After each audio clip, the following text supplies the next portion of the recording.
To the next video. In this video I will show you how you can use the face retouch extension of CAMERAX in Expo React Native for Android. So let's get started. So first I'll show you guys the output.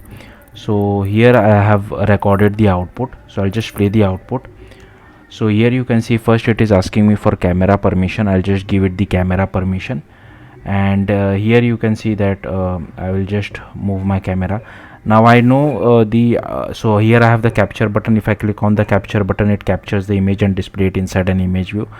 Now I know that there is not much change which has been observed, like that's what I have noticed. Also this extension is not available in all Android devices, so in case if it is not available, I'm just falling back to a live camera preview, but I didn't find any difference as such. Maybe you guys can try it on OnePlus or Pixel device if you have it. I have tried it on Samsung Galaxy device, which is a quite high-end Android device, but still I didn't find anything different. But if I'm missing something, do let me know in the comments. So yeah, let's get started on how to achieve this. Let's get started. So first we need to create a project. So for that you can go to this particular URL over here. So let me just quickly go to my Expo project. I have already created it, but I'll just show you what all steps you need to follow to create an Expo project. So first, to create an Expo project, like I said, project, you can go to this particular URL over here and you can select whatever template you want. I've used this blank TypeScript template because it has TypeScript support and it has very less boilerplate code. Now to create a project, you can directly run npx create expo app @latest -- template blank TypeScript. Okay, so it will create a project for you. Now all the code which I have written is via native code, so there is no third-party library available at the time of me recording this. So that's why you need to come to this particular URL over here.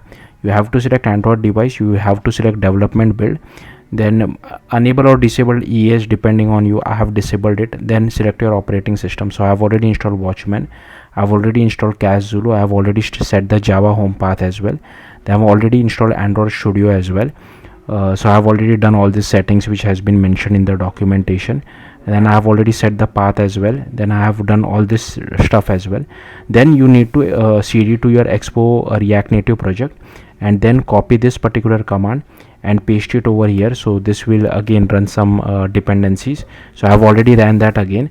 I have already ran it, and then you need to copy this and paste it again. Again I have already ran this, so this will create the Android folder for you inside your Expo React Native project. So once the Android folder is created, you should see a folder like this, Android folder like this, as you can see over here.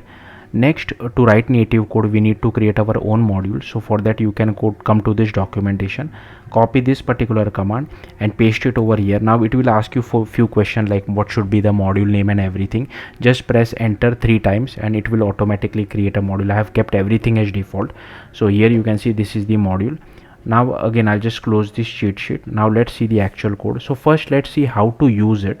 So inside my app.tsx, these are all the imports which I have. Now if you have named your module differently, you will have to change this name accordingly. So here I have this use state for image URL and one state for camera permission as well. And here I'm just checking whether the user is using Android 10 and above, because from Android 10 and above we don't require write external storage permission. So here I have method. If the platform is Android, depending on Android version, I'm asking for respective permission. And then here I'm just checking whether permission was granted or not, and if the permission was granted, then I'm just changing the value of our state over here as well as over here. Then inside use effect, I'm just calling this particular method. Then here we have this image URI not equal to empty. That means user has already captured the image and we can display the image inside React Native's image element. If the camera permission is granted, then we can display the live camera preview using my module view. And here we get the image URI. So here we set it inside our image URL state. And in case camera permission is also not given, we display a text saying camera permission not granted, and these are all the styles for it. Then you need to go to modules, my module, go to Android, sorry not Android, go to src my module.type.ts, and here what I have done, I have commented these 2 lines of code because we are not accepting any prop, so we don't require this URL. And instead of on load, I want the email, like the callback, to be on image taken. That's why I have named it like this. Rest everything is same. Okay, Now don't get confused with this particular URL. This is the return type, like the image URL return type, and this is the URL. This URL is for a prop, so that's why I have not commented this out. I have only commented this one out. Then you need to go to Android, you need to go to build.gradle, and in here you need to add this dependencies block. Inside that you need to add camera core, camera 2, camera lifecycle, camera view, camera extension, as well as app compat dependency. So maybe we can make this even better, because in case if tomorrow Expo switches to Kotlin Gradle, then that might fail. That's why this will work in both Kotlin Gradle as well as Groovy Gradle. Currently it is using Groovy Gradle. So this dependencies you need to add. Then you need to go to the main Android folder, go to app, src main android manifest.xml. By default write external storage is present when we create an Expo React Native project. If it is not, make sure you add that. And here I have added this uses feature of Android hardware camera as well as camera permission. Then you need to go to Java, sorry, not Java, you need to close this, go to your modules, go to src Java, and here you first go to mymodule.kt, and here inside this view of my module view I have commented this prop thing out because we are not using any prop, and instead of this events on load I have taken this events on image taken. That's why I have commented this particular thing out as well. So we only have this particular thing. Next, let's move on to mymoduleview.kt file. Mymoduleview.kt file, these are all the imports. I'll simply scroll through this file. By default there is some by default there is some boilerplate code which is present related to web view. You can completely delete that code as well. So these are all the imports which we have. So I'm simply scrolling through this imports. Feel free to pause the video and just copy all these imports. So here we have this my module view, okay, and here we have this on image taken event dispatcher. Here we get hold of our activity. This is our frame layout, this is our image capture as well, this is our capture button, this is our preview view, here is our camera executor service, here is our process camera provider. Then we initialize our frame layout and set it layout params for it. Then we add it to our parent view. Then for our viewfinder, the camera preview view, we set layout params as well. Then for that we call this install hierarchy filter. So I'll come back to this why we are doing exactly this. Then we add the viewfinder to our frame layout. Then we set the text background color, text color alpha to our capture button. Then here we set the button params, layout params for our capture button. Then we add the capture button to our frame layout. We add a click listener to it as well. Then we override on attached to window, and if we have the camera permission, then we do viewfinder.post call setup camera, and on detach from window we shut down our camera executor, we unbind our camera provider. Here we call this hacky code.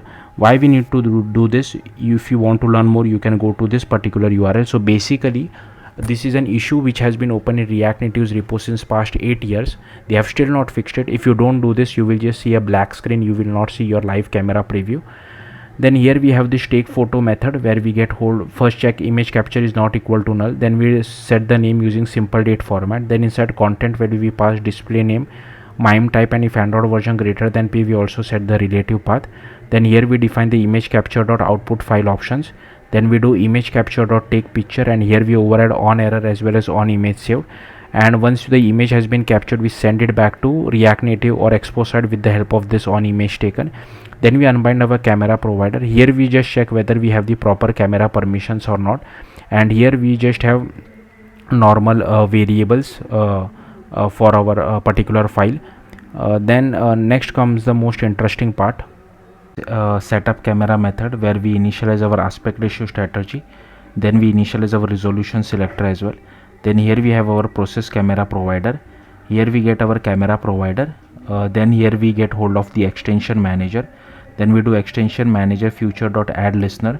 We do extension manager future.get, and here we get hold of the default front camera. Now here we are checking whether the face retouch extension is available or not.